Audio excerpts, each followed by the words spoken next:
ಜ್ಞಾನದೀಪಕ್ಕೆ ಭಾವುಕನವನ ಮುಖ್ಯ ಶಿಕ್ಷಕ ಎನ್ ಗಾಳಪ್ಪ ಅವರ ವಯೋನಿವೃತ್ತಿ. ಒಬ್ಬ ಶಿಕ್ಷಕ ನಿವೃತ್ತಿಯಾದರೆ ಕೇವಲ ವಿದ್ಯಾರ್ಥಿಗಳು ಮಾತ್ರ ಬೇಸರ ಪಡ್ತಾರೆ ಅಂದ್ಕೊಂಡಿದ್ರೆ ನಿಮ್ಮ ಯೋಚನೆ ತಪ್ಪು. ಇಲ್ಲೊಬ್ಬರು ಶಿಕ್ಷಕರು ನಿವೃತ್ತಿ ಹೊಂದಿದ್ದಕ್ಕೆ ಇಡೀ ಗ್ರಾಮದ ಜನರೇ ಕಣ್ಣೀರು ಹಾಕಿದ್ದಾರೆ. ಸುದೀರ್ಘ 34 ವರ್ಷಗಳ ಕಾಲ ಗ್ರಾಮೀಣ ಭಾಗದ ನೂರಾರು ಬಡ ಮಕ್ಕಳ ಬದುಕಿಗೆ ಬೆಳಕಾದ ಜ್ಞಾನದ ದೀಪವೊಂದು ಇಂದು ಭಾವುಕ ವಿದಾಯ ಹೇಳಿದೆ. ಹೌದು, ಆ ಮಾದರಿ ಶಿಕ್ಷಕ ಯಾರು? ಇಡೀ ಹಳ್ಳಿಯೇ ಇವರಿಗಾಗಿ ಯಾಕೆ ಕಣ್ಣೀರಿಡ್ತೋ?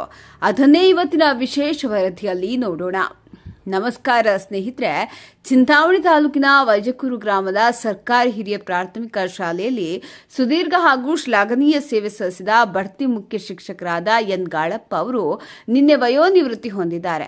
ಈ ಹಿನ್ನೆಲೆಯಲ್ಲಿ ಶಾಲಾ ಸಿಬ್ಬಂದಿ, ಶಿಕ್ಷಕ ಮಿತ್ರರು ಹಾಗೂ ಗ್ರಾಮಸ್ಥರ ನೇತೃತ್ವದಲ್ಲಿ ಅವರಿಗೆ ಅತ್ಯಂತ ಮರೆಯಲಾಗದ ಆತ್ಮೀಯ ಬೀಳ್ಕೊಡುಗೆ ಸಮಾರಂಭವನ್ನು ಹಮ್ಮಿಕೊಳ್ಳಲಾಗಿತ್ತು. ಆ ಕಣ್ಣೀರ ವಿದಾಯದ ಸಂಪೂರ್ಣ ಕತೆ ಇಲ್ಲಿದೆ ನೋಡಿ. ಚಿಂತಾಮಣಿ ತಾಲೂಕಿನ ಚಿಲಕಲನೆರಪು ಹೋಬಳಿಯ ಕೋಡೆಗಂಡ್ಲು ಗ್ರಾಮದ ರಾಜಮ್ಮ ಹಾಗೂ ಶಿಡ್ಲಘಟ್ಟ ರಾಮಯ್ಯ ದಂಪತಿಯ ಪುತ್ರರಾದ ಎನ್ ಗಾಳಪ್ಪ ಅವರು ನಂದಿ ಶಿಕ್ಷಕರ ತರಬೇತಿ ಕೇಂದ್ರದಲ್ಲಿ ತರಬೇತಿ ಮುಗಿಸಿ ದಿನಾಂಕ 20/1/1992ರಂದು ಕೊಂಡ್ಲಿಗಾನಹಳ್ಳಿ ಗ್ರಾಮದ ಸರ್ಕಾರಿ ಶಾಲೆಯಲ್ಲಿ ಶಿಕ್ಷಕರಾಗಿ ವೃತ್ತಿ ಜೀವನ ಆರಂಭಿಸಿದರು. ಅಲ್ಲಿಂದ ಮುಂದೆ ಎಸಗಲಹಳ್ಳಿ, ನಂದನವನ, ನಡಂಪಲ್ಲಿ, ಚಿಂತಮಾಕಲಹಳ್ಳಿ ಶಾಲೆಗಳಲ್ಲಿ ನಿಷ್ಠೆಯಿಂದ ಸೇವೆ ಸಲ್ಲಿಸಿದ ಇವರು ಕಳೆದ 2020ರಲ್ಲಿ ವೈಜಕೂರು ಶಾಲೆಗೆ ಬಡ್ತಿ ಮುಖ್ಯ ಶಿಕ್ಷಕರಾಗಿ ಅಧಿಕಾರ ವಹಿಸಿಕೊಂಡರು. ತಮ್ಮ ಕಠಿಣ ಪರಿಶ್ರಮದಿಂದಲೇ ಗ್ರಾಮೀಣ ಶಾಲೆಯ ಚಿತ್ರಣವನ್ನು ಬದಲಾಯಿಸಿದರು.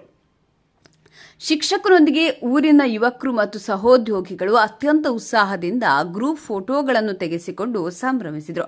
ಶಾಲಾ ಸಿಬ್ಬಂದಿ ವರ್ಗ ಹಾಗೂ ಗ್ರಾಮಸ್ಥರು ಇಡೀ ಶಿಕ್ಷಕ ದಂಪತಿಯನ್ನು ಫಲಪುಷ್ಪ, ತಾಂಬೂಲ ನೀಡಿ ಅದ್ದೂರಿಯಾಗಿ ಸನ್ಮಾನಿಸಿದರು.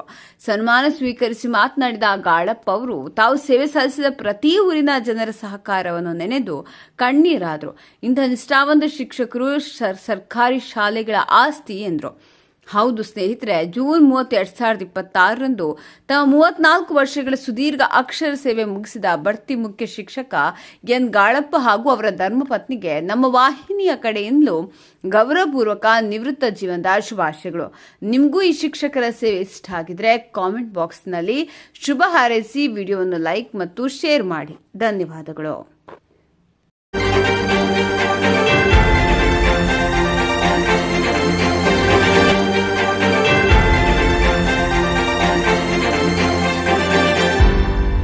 ನೀವು ನಮ್ಮ ಚಾನಲ್ಗೆ ಸಬ್ಸ್ಕ್ರೈಬ್ ಆಗಿಲ್ಲ ಅಂದ್ರೆ ಈಗಲೇ ಸಬ್ಸ್ಕ್ರೈಬ್ ಆಗಿ ಪಕ್ಕದಲ್ಲೇ ಇರುವ ಬೆಲ್ ಐಕಾನ್ ಕ್ಲಿಕ್ ಮಾಡಿ. ಮತ್ತಷ್ಟು ಅಪ್ಡೇಟ್ಗಳಿಗಾಗಿ ಫೇಸ್ಬುಕ್, ಇನ್ಸ್ಟಾಗ್ರಾಮ್, ಟ್ವಿಟರ್ನಲ್ಲಿ ಫಾಲೋ ಆಗಿ.